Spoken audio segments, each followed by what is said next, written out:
Hello children, we are back to our class with the topic acids and bases.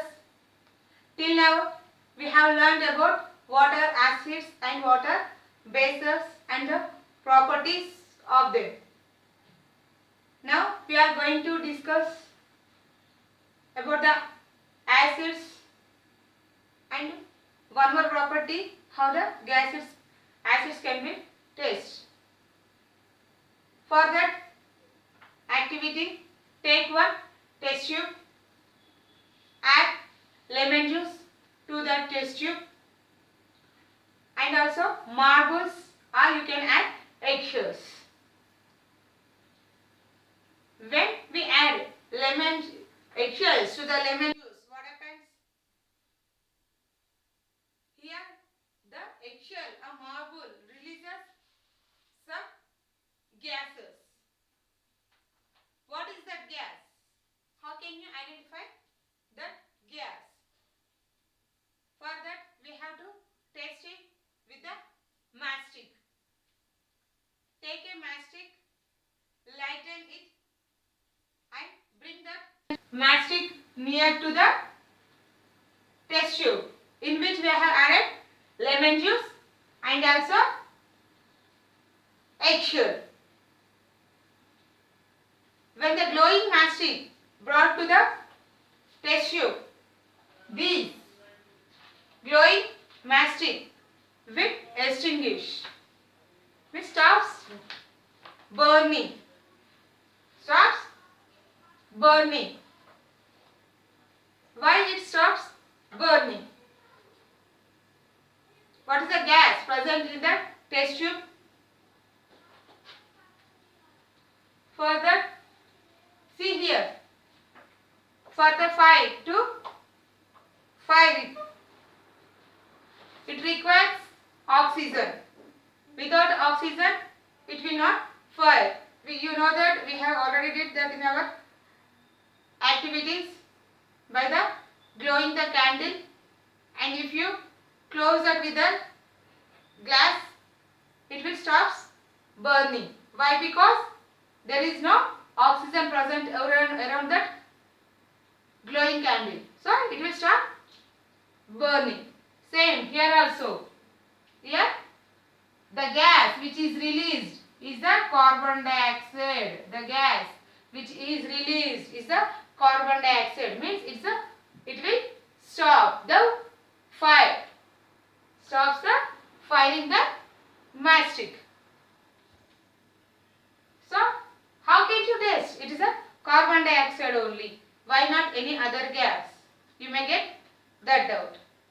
For that, let pass this gas. Same here, eggshell plus lemon juice or hydrochloric acid, which is hydrochloric acid is also acid and lemon juice is also citric acid. So in this same experiment what we did here, then the gas which is released from the test tube is passed to the lime water. Lime water is nothing but already you have learnt, which is what we keep for the pan. In the pan we will place now. Same that only. When this gas which is released from the test tube is passed to the lime water, the lime water will precipitate. You can see that cloudy nature. That cloudy nature in the test tube, white color, cloud like. You can see the cloud like. You know that precipitation, what is precipitation means. So you can see here the precipitate like substance is seen in the test tube. Why it turns to precipitate? White color substance. Same as if you dissolve chalk powder into water, same the precipitate will form. You can see when while dissolving the white color structure, how it will rotate in the test tube. Same that will be seen in the test tube. So why it turns to precipitate means here the carbon dioxide which is released. This gas contains carbon dioxide, which contains carbon dioxide. When mixes with the lime water, it precipitates and turns into milky white, milky white, milky white.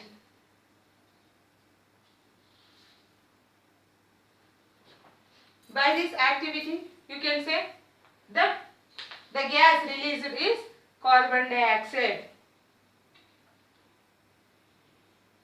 Next topic is about neutralization reaction. What is neutralization? Till now you have learned about acids and bases. Then what is this neutralization reaction? In the first part of our class of this chapter, we have did the activity, how the litmus paper turn its colors. In that I explained neutralization means both the acids and bases are in the equal proportion. In the equal proportion, you may see here to here 7, 14. Here 0 to 7 it is the acid, whereas this base. So when we are mixing these acids and bases in the equal proportion to a solution, then that solution is said to be neutralized. Means here both we are taking acids and also bases in the equal quantity to make the solution neutral. So the color may not change in the neutralization reaction. If you place a litmus paper, the color remains same. There is no change in the color of the litmus paper. By that you can say the solution is neutralized.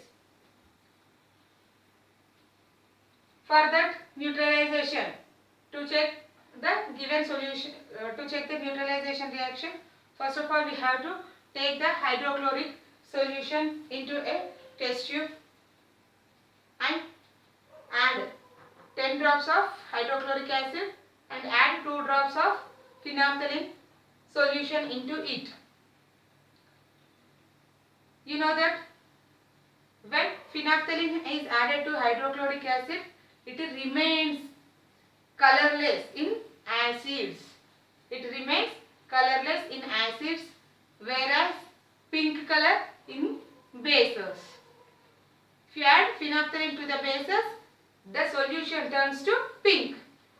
So here when we add phenolphthalein to the HCl solution, the solution remains colorless. The solution remains colorless. Here the phenolphthalein is the indicator. It is not a base, just indicator. This phenolphthalein shows how the neutralization takes place in the solution, that is in the HCl. So when you the hydrochloric acid, it is the only single one. It is an acid. We are making that to neutralize. How we are neutralizing means by adding base, equal amount of base. For that base we have to add caustic soda. Before, when phenolphthalein is added, it remains same. There is no change in the color. Why? Because it is an acid. When you add base, that is the caustic soda. For example, caustic soda, drop by drop into the test tube until the color changes. Until the color change. Why? Because we have making the solution neutralized here. So how can you identify it turns into neutralized solution? Means by the change in color. By the change in color. Means first of all we are turning it to base. We are adding base drop by drop into the solution. So you can see the color change. By shaking it, the solution turns to pink. The solution turns to pink. Means it has changed its acid form to the base form. It has changed from acid form to base form. Again, if you add the hydrochloric solution drop by drop, again it will turns to base. Means depending upon the amount we are adding, then the solution turns to changes its colors from colorless to pink and pink to colorless. We are making the solution depending upon what we want. We are changing it from acid to base and base to acid. So the neutralization reaction is nothing but the solution which contains both the acids and bases in equal proportion, then it is said to be neutralized or neutralization. Next one is a fertilized land, fertility and organic manure. If you see nowadays everybody are using chemical fertilizers for the production of crops. These chemical fertilizers are nothing but chemicals, in the chemical form. When you add these chemical fertilizers or chemical form of the fertilizer to the land or the soil, the soil increases its acidity. The soil increases its acidity. Because of the increase in the acidity of the soil, the microorganisms which are present in the soil will die, and also the crops may also get damaged. They may not give proper growth because of giving more amount of chemical fertilizers. So it is advisable to use organic manure, that is the artificial. You know about compost, manure, that is the organic manure. If you use that one, the microorganisms will grow, and in the previous chapter you have learned how the microorganisms convert nitrogen, atmospheric nitrogen, into nitrate form, which is used by the plant for the preparation of nutrients. If that microorganisms died by the chemical fertilizers, how that nitrogen is supplied to the plant? So such type of nutrient supply will be depleted because of the chemical fertilizers. So we should add only organic manure. And next one is the salts. When we are making a neutralization reaction or a solution neutralization, for example, same hydrochloric acid. If you add caustic soda to hydrochloric acid, then it forms, if you can see at the bottom of the test tube, you can see some salt substance. Means salts are formed in the neutralization reaction. You can see that in the bottom of the test tubes. These are some of the reactions you have learned in this chapter about acids and bases. In the next higher classes, you will learn more about acids and bases and more reactions about it. Try to write your notes. Don't copy as is. Listen the video carefully. Write your notes point wise. It is useful to while learning and for writing test also. Don't copy the notes as is. Listen the video. Make your own points. By this, we have completed our chapter. Thank you, children. See you in the next class.